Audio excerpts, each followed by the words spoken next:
Finally, Bethesda's handed Fallout development to the right team. And there's actually been a huge development over the past week. So the short answer is yes. Another Fallout game is happening, and it's being made by Obsidian Entertainment, the same company that made Fallout New Vegas.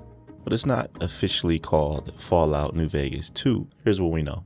Multiple outlets, citing Bloomberg's reporting, say that Obsidian has shifted resources away from an avowed sequel to begin on a new Fallout project. The project is reportedly being led by Josh Sawyer, who directed the original Fallout New Vegas. So there's a lot going on. And if you're a Fallout fan like me, this is probably some of the biggest news we've gotten in years. So who is Obsidian Entertainment?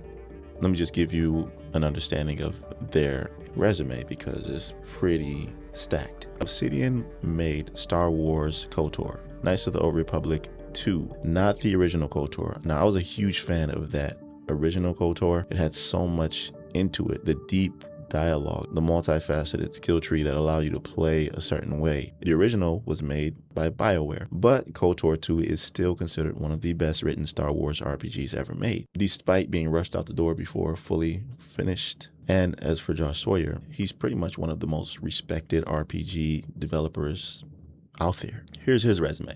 Fallout New Vegas, he was the game director. Pillars of Eternity 2, Deadfire, Pentiment.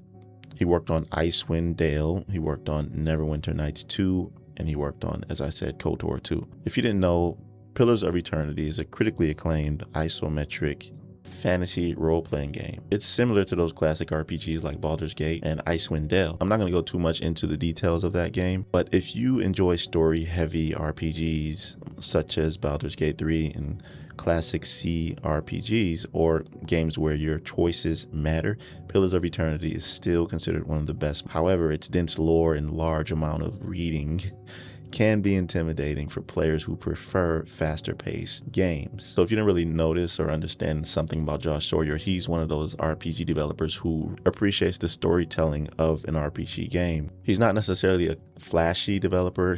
What he's known for is deep player choices, meaningful factions, and the consequences that actually matter. The strong world building and complex moral decisions without obvious good and bad answers is basically why New Vegas still has the reputation it does today. When people praise New Vegas, they're usually talking about things like the multiple ways to solve a quest or the reputation system, faction politics, and the dialogue choices that actually change the outcome of things instead of it just being lip service, a choice to make for the sake of it being a choice to make. I remember specifically the Legion conversation I had with one of the Legionnaires.